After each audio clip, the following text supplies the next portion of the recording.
don't want a lot for Christmas. There is just one thing I need. Go. All I need for Christmas is my two front teeth indeed. No, it's about presents under the tree. I'm John Steve. This is Pod Have Mercy. This is Pod Have Mercy.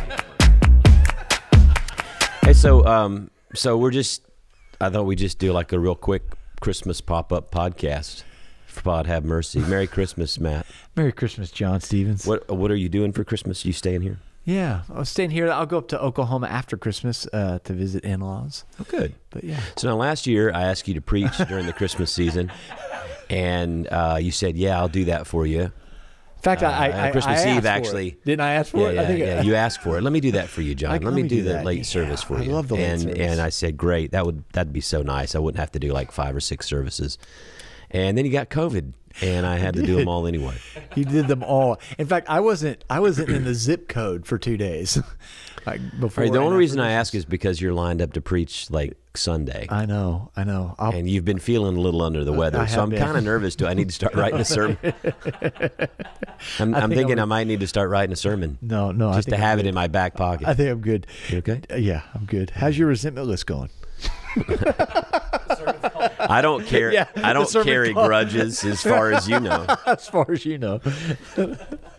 So yeah, I brought some Christmas decorations. We were going to go record this in front of the Christmas tree in the sanctuary, but the kids are having a Christmas program.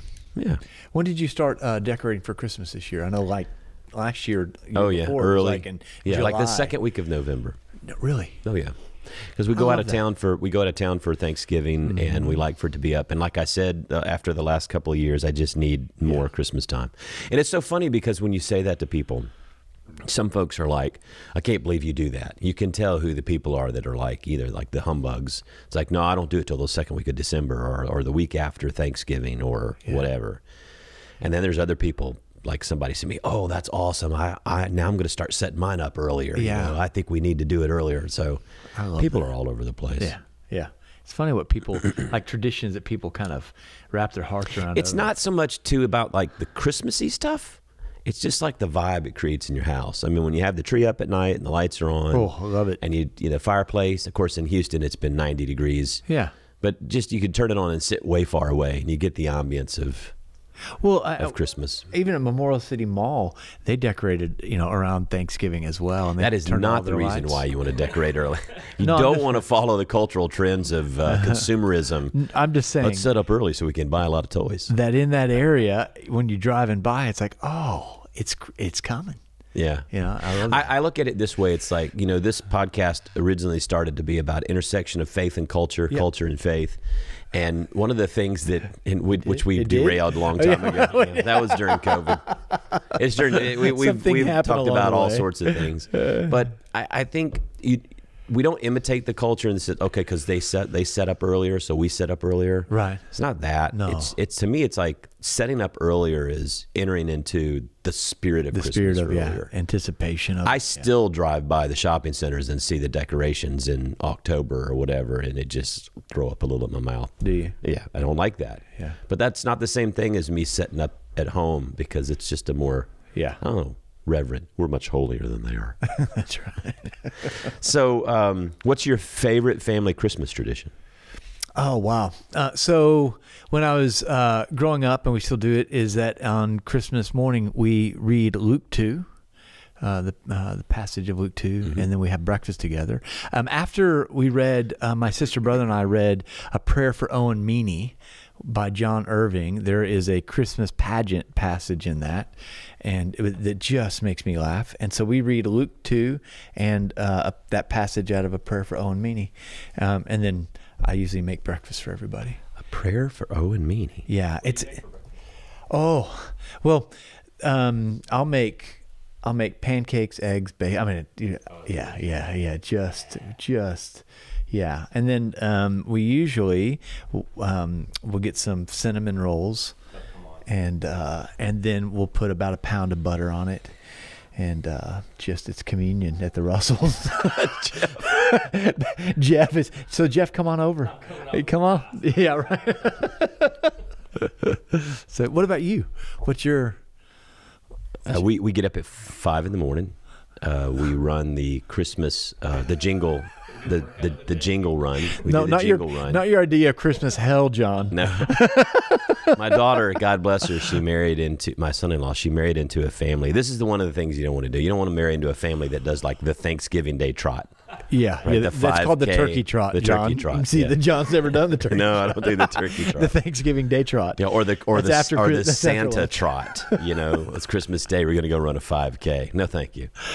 No, I'll tell you what we've done over the last couple of years. We do the same thing. We kind of have a lazy morning because we usually stay up late. Yeah. As the girls have gotten older now, grown, you don't have to wake up early anymore. Yeah. So lazy morning, and then for the last several years we go to Chinatown and eat Chinese. Yeah. That's awesome. In the morning or after or lunchtime? Not in the morning. Their breakfast is not my favorite, but Chinese breakfast. That traditional Chinese breakfast is the same. honestly, it's just cold. I don't even know what Chinese breakfast is. Kung Pao chicken on ice. But the afternoon, and we do Szechuan, mala Szechuan. Oh, okay. That place Okay. is solid. It's good. Oh yeah, That's it's good. Yeah, and Chinatown's kicking on Christmas Day. Have you ever been on Christmas Day? We used to always. You should go sometime. Really? Oh, Chinatown yeah. on Christmas. Everything is open. Reminds It's like the Christmas Story movie where the Chinese is the only restaurant Yeah. open. I don't know if that's how it started or it was already going on before that, but they leveraged the hell out of that. And some Peking duck. white folks that are hungry on Oh, Christmas. Oh yeah, it's families with Christmas and all this kind of stuff going on. It's great. That's awesome. Food's wonderful. So, but anyway, I stumbled across this article about, because I was just thinking about these Christmas traditions and us talking about this, and we have all these traditions where we read the scripture. So much of us orients around our faith, but culturally, like we think about Santa Claus, Right. what Santa Claus looks like. Well, that kind of came out of, like in America, it came out of drawings and a marketing campaign for Coca-Cola. Like, so the modern Santa Claus, the look, the feel, the vibe, all that kind of the ambiance was sort of this Norman Rockwell-y painting of Santa. But around the world, they have very different traditions. And so I thought, man, I wonder what kind of traditions they have around the rest of the world. And so as you're looking it up, I came across this article that said the 8 strangest Christmas traditions on earth. Let's go. Let's go there. So so I wanted to walk through them real quick and just see like which ones of these resonate with you. So in Austria, I've now figured out why Austrians grow up to be such good, solid, between the lines people. Because instead, like if you're naughty, you don't get coal in your stocking like we do. There's this thing called Krampus, which apparently is this goat man who wanders around the Alpine villages on a night of December 5th. And if you are brandishing sticks, and will snatch misbehaving children and put him in their wicker basket and carry them off. So I can imagine when my girls were little, like Christmas Eve, have y'all been good this year? I don't want to go to bed, Dad. I don't want to go to bed. You may have to go to bed because it's going to be this scary horror goat horned dude coming in to stick you in his wicker bag. Can you imagine telling your kids about Krampus? Look at this picture. This dude's scary. Oh, that's This horrible. is not like some cute little, no, that's something out of Lord of the Rings. Disney cartoon Hercules with the Danny DeVito character in it. This is like, man, I would never act up. Put you in a basket and carry you off. No. So the other one I thought was really interesting, and this is one I'm thinking that one I'm good to leave that one behind. Yeah. I'm thinking about implementing this next one. It's from Catalonia in Spain. They're a region in Spain, right? Isn't that where Catalonia is from? I think so.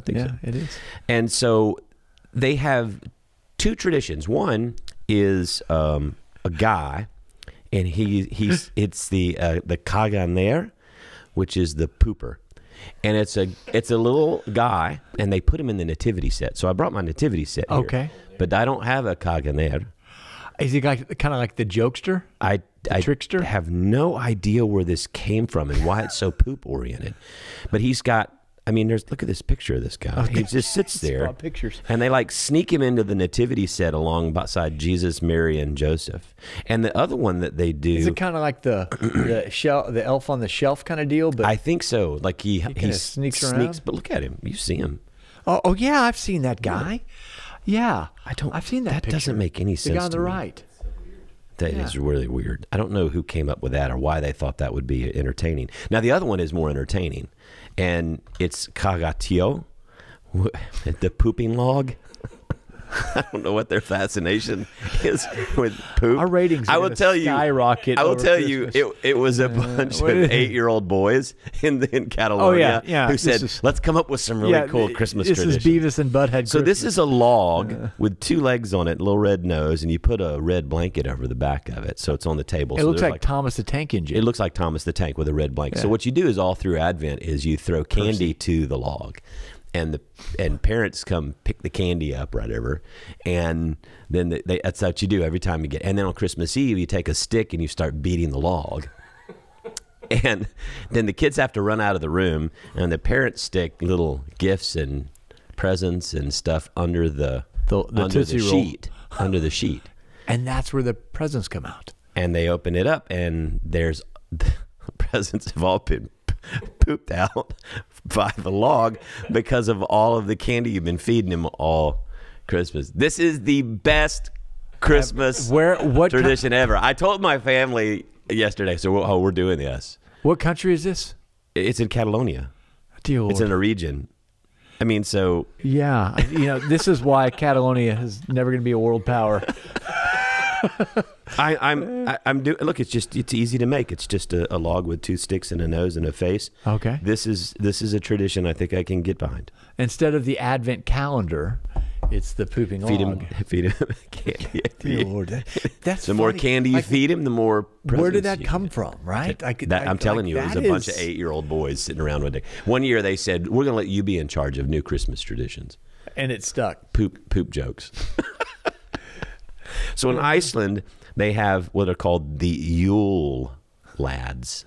Yule lads. And they're like 13 mischievous trolls. Okay. And they roam the country in the 2 weeks before Christmas. And kind of like Snow White's 7 dwarves, each one of the 13s has their own personality. Okay. So here's I don't know if this translates that well from Icelandic or whatever it is they speak. So there's doorway sniffer. The doorway sniffer. I have no idea. Okay. I don't know what he's sniffing. Sounds like an obsessive compulsive issue. There's spoon licker. Another OCD name. Sausage swiper. Okay. Now, which makes sense because you don't. If you're giving those as a gift, you don't want them. Candle stealer. Okay. Curd gobbler. That's such a funny name, curd gobbler. And then there's the ominously named window peeper. Oh, these are the folks that are coming. Look at them. There's your packages. Look at them. There's from a bunch Amazon. Yes, they are terrifying.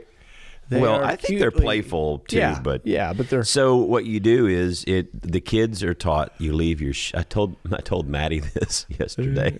Put your shoe in your window, and then they come by and they leave you presents. Oh.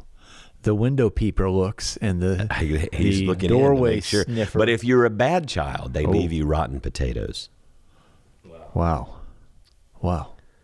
Okay. Oh, wow. It's amazing. In Wales, they have a culture where they take. This just goes to show you. Sometimes you got to get outside of your bubble. Yeah, of course. The culture, they tell you should travel around the world. It exposes you to new things. I'm not always sure those are good things. Those are good I can tell you, I went to Germany this past summer, and potato dumplings, I learned a new thing. I'm fine with never having them again. Yeah, there's some just things, mashed potatoes with butter and like milk and half. Immigration has done the food in Europe a service. It's added spice and other things, right? Oh yeah. I mean, anyway. So this I think it's pronounced marmalade, and it's basically. They put on a stick the skull of a horse, as you do, as one would do at Christmas, and they put a shirt on it, and put some jingle bells and they decorate it up and everything, and they go around and they knock on the door and they scare the living crap out of people with this thing. Okay, and if you look at it's kind of out of the dark ages. I never thought about death was just, I never thought about what a horse skull looks like, but it is on a stick. very. Oh yeah, can I see it? Very disturbing. Oh, it's the actual skull. It's not just the carcass. It's No. And it has a shirt, so he's like anthropomorphic. And the ornaments for eyeballs. Ornaments for eyes and decorations. So they scare you, and then they laugh at you, and then you're supposed to give them food and drink for coming and scaring you. You give them the Yule log or whatever else, that other thing from Catalonia. So in Japan, I learned this actually not that long ago, but on Christmas Day, everyone in Japan, not everyone, but most everyone in Japan goes and gets Kentucky Fried Chicken. Oh. So we go to Chinatown. They go to KFC. Because it's and apparently it's rooted in something in the 70s. There was a marketing campaign, and it was it's just had this commercial of tradition of families gathered around the table eating buckets of KFC, original recipe, and now all of a sudden this is the popular thing. They even have to make reservations at KFC on Christmas Day, and you have to place your delivery orders months in advance. Really? Yes. Look at that. There's the little ad with the little Japanese. That's KFC. Amazing. So the Colonel's doing well. He's killing it in Asia. Yeah. In Italy, they have the La Befana, and they're celebrated with a wine drinking witch. We get also Santa, known as my former aunt. Former aunt. Or some people's mothers. Yeah, mother-in-laws. So we put out cookies and milk. Yeah. Right, for Santa, and it says the wine drinking witch, and no, we don't mean the alcoholic auntie. From the dodgy. So 12 days after Santa's visit, on the eve of Epiphany, families across Italy leave out a glass of vino and a plate of sausages for La Befana, who pops down the chimney on her broomstick, and according to the folklore, knocked back celebrates the invitation from the wise men to witness the birth of Christ. She was devastated about missing it. Apparently, the lore goes that now she gets to come and celebrate in your house, and gives presents to good kids and coal to naughty kids. Huh.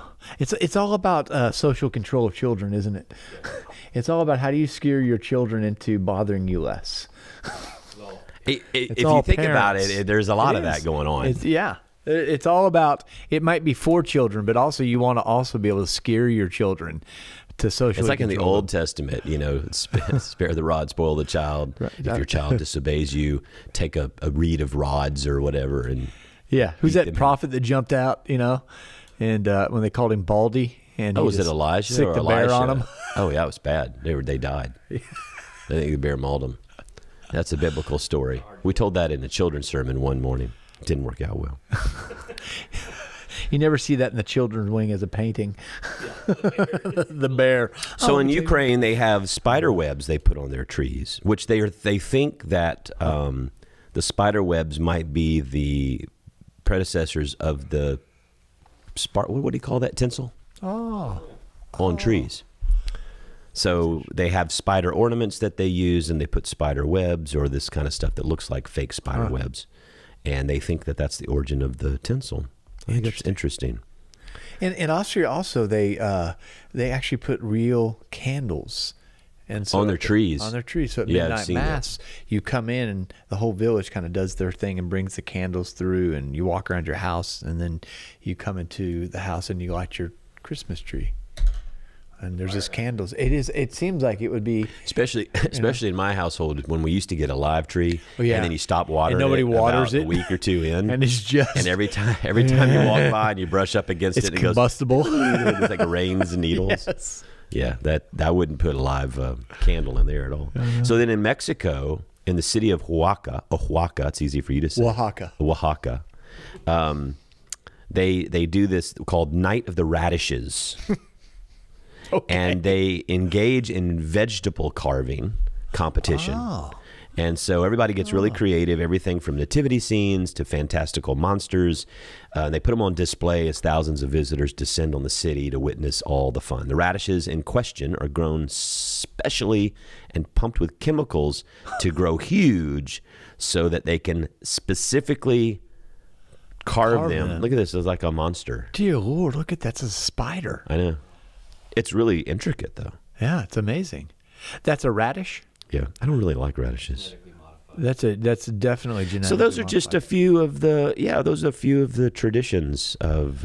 So out of all those, the poop log is mine. I'm saying I'm led to believe that the poop log is where you're headed this Christmas. The poop log. Nothing is definitely, says Jesus is coming, Messiah is coming like a poop log, John. Yeah, the poop log is definitely going to make an appearance at Stephen's house. I got to figure out how to put that together. Yeah, that's going to be a new table setting decoration. Your wife and daughters will love that. Yeah, exactly. Well, one of the things, I think we'll close it down. I wish everybody, Merry Christmas. I hope that you will be safe and visit your favorite church or be online. I know at Chapelwood we have a lot of services. We got a lot of stuff online. We're even doing an online digital package, if you will. So if you're going to be home or traveling and you want to watch some great music and some prayers and a message real brief for your family, I think that's a great way. Make sure you subscribe to the podcast. Make sure you like it. Make sure you share it with friends. And the last thing, we're going to talk about this, when we do this digital stuff for Christmas. But I'm struck with how Christmas is all about God coming and pitching a tent in the midst of humanity. Yeah. And in the Old Testament, God's always sort of somewhere out there up on the mountain or in the tabernacle, and you have to sort of make this move up to access God, right? And at Christmas we celebrate that Jesus comes among us. Dwells among us. And the Eugene Peterson translation said that Jesus, that God became the Word became flesh and blood and moved into the neighborhood. I love that. I love the fact that it's a tent, so it's you get the sense that God is moving. He's on the move. This is not a monument. It's a tent that is movable because we're on a journey together. Yeah. And so I would encourage people, look at, first off, try to become aware of where God is in your space, your neighborhood, your dwelling place. But then also when you go to new places, when you venture out, like learning about some of these crazy traditions around the world. When you go out, where do you find God, like in those places and spaces, dwelling in places where maybe you didn't think God was dwelling, but He was. I love it. Well, I wish you a Merry Christmas. Jeff, what are you doing? Are you going anywhere? Seattle, yeah. Sunshiny, warm Seattle.